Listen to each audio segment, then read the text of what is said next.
School. I hardly saw Via at school this year, and when I did, it was awkward. It felt like she was judging me. I knew she didn't like my new look. I knew she didn't like my group of friends. I didn't much like hers.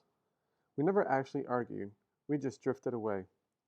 Ella and I badmouthed her to each other. She's such a prude. She's so this, she's so that. We knew we were being mean, but it was easier to ice her out if we pretended she had done something to us. The truth is, she hadn't changed at all. We had. We'd become these other people, and she was still the person she'd always been. That annoyed me so much, and I didn't know why. Once in a while, I'd look to see where she was sitting in the lunchroom, or check the elective list to see what she'd signed up for. But except for a few nods in the hallway and an occasional hello, we never really spoke to each other. I noticed Justin about halfway through the school year. I hadn't noticed him at all before then, other than he was this skinny, cutish dude with thick glasses and longish hair who carried a violin everywhere. Then one day I saw him in front of the school with his arm around Via. "So Via has a boyfriend," I said to Ella, kind of mocking. I don't know why it surprised me that she'd have a boyfriend. Out of the three of us, she was totally the prettiest. Blue, blue eyes, and long, wavy dark hair. But she just never acted like she was at all interested in boys. She acted like she was too smart for that kind of stuff. I had a boyfriend, too, a guy named Zach. When I told him I was choosing the theater elective, he shook his head and said, "Careful you don't turn into a drama geek." Not the most sympathetic dude in the world, but very cute. Very high up on the totem pole. A varsity jock. I wasn't planning on taking theater at first. Then I saw Via's name on the sign-up sheet and just wrote my name down on the list. I don't even know why. We managed to avoid one another throughout most of the semester, like we didn't even know each other.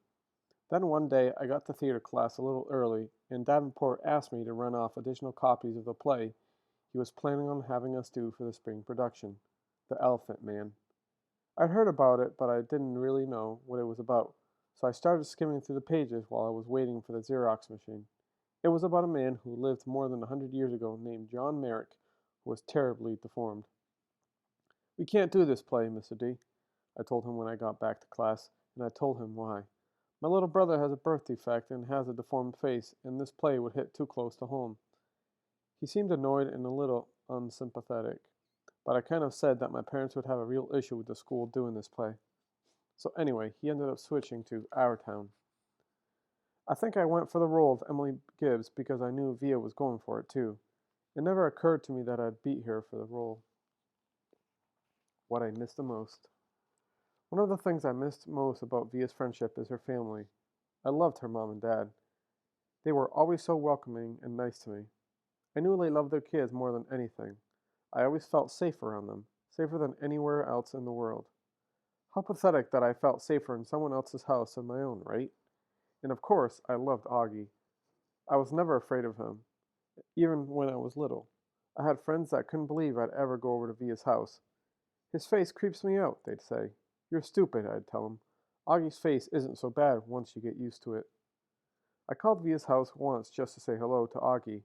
Maybe part of me was hoping Via would answer. I don't know. "Hey, Major Tom," I said, using my nickname for him. "Miranda!" He sounded so happy to hear my voice it actually kind of took me by surprise. "I'm going to a regular school now," he told me excitedly. "Really? Wow," I said, totally shocked. I guess I never thought he'd go to a regular school. His parents have always been so protective of him. I guess I thought he'd always be that little kid in the astronaut helmet I gave him.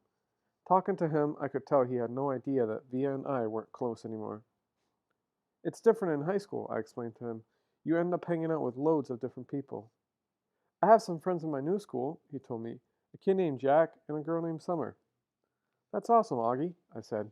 "Well, I was just calling to tell you I miss you and hope you're having a good year. Feel free to call me whenever you want, okay, Augie? You know I love you always." "I love you too, Miranda. Say hi to Via for me. Tell her I miss her." "I will. Bye." "Bye." Extraordinary, but not one there to see. Neither my mother nor my father could come see the play on opening night. My mother because she had this thing at work, and my dad because his new wife was going to have her baby any second now, and he had to be on call. Zach couldn't come to opening night either. He had a volleyball game against Collegiate he couldn't miss. In fact, he had wanted me to miss the opening night so I could come cheer him on. My friends all went to the game, of course, because all their boyfriends were playing. Even Ella didn't come. Given a choice, she chose the crowd. So on opening night, no one that was remotely close to me was even there. And the thing is, I realized in my third or fourth rehearsal that I was good at this acting thing. I felt the part, I understood the words I spoke. I could read the lines as if they were coming from my brain and my heart. And on opening night, I can honestly say I knew I was going to be more than good. I was going to be great. I was going to be extraordinary, but there would be no one there to see. We were all backstage, nervously running through our lines in our heads. I peeked through the curtain at the people taking their seats in the auditorium. That's when I saw Augie walking down the aisle with Isabel and Nate. They took 3 seats in the fifth row near the middle. Augie was wearing a bow tie, looking around excitedly. He had grown up a bit since I'd last seen him, almost a year ago. His hair was shorter, and he was wearing some kind of hearing aid now. His face hadn't changed a bit. Davenport was running through some last-minute changes with the set decorator. I saw Justin pacing off the stage, mumbling his lines nervously. "Mr. Davenport," I said, surprisingly myself as I spoke. "I'm sorry, but I can't go on tonight." Davenport turned around slowly. "What?" he said. "I'm sorry. Are you kidding?" "I'm just," I muttered, looking down. "I don't feel well. I'm sorry. I feel like I'm going to throw up." This was a lie. "It's just last-minute jitters." "No, I can't do it. I'm telling you." Davenport looked furious. "Miranda, this is outrageous." "I'm sorry."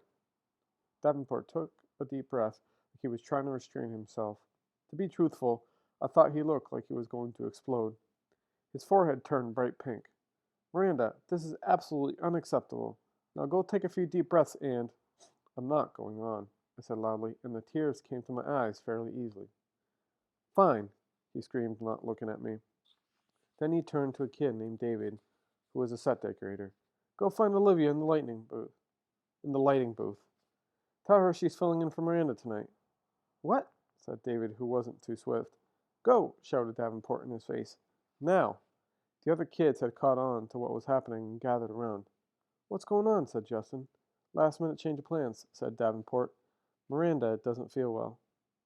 "I feel sick," I said, trying to sound sick.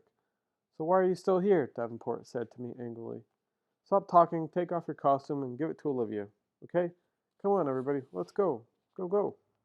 I ran backstage to the dressing room as quickly as I could and started peeling off my costume.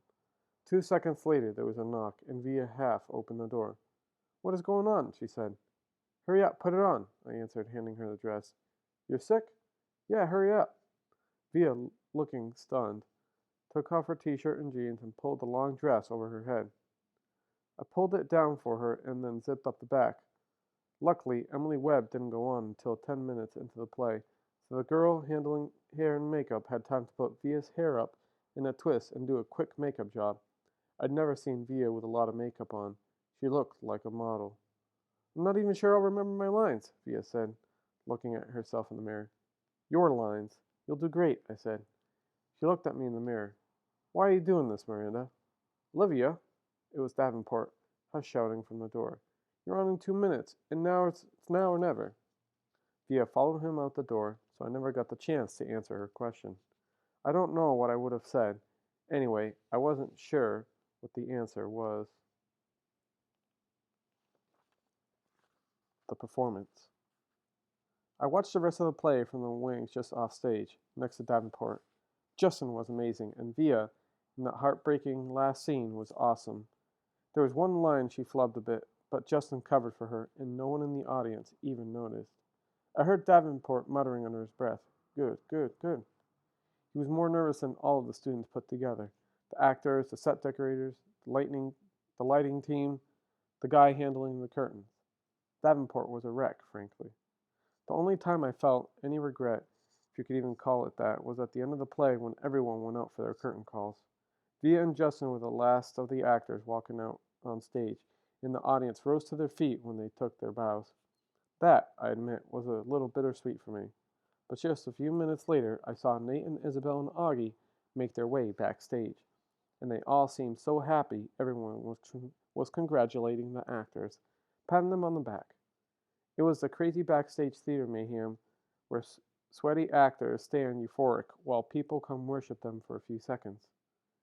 In that crush of people, I noticed Augie looking kind of lost. I cut through the crowd as fast as I could and came up behind him. "Hey," I said, "Major Tom." After the show.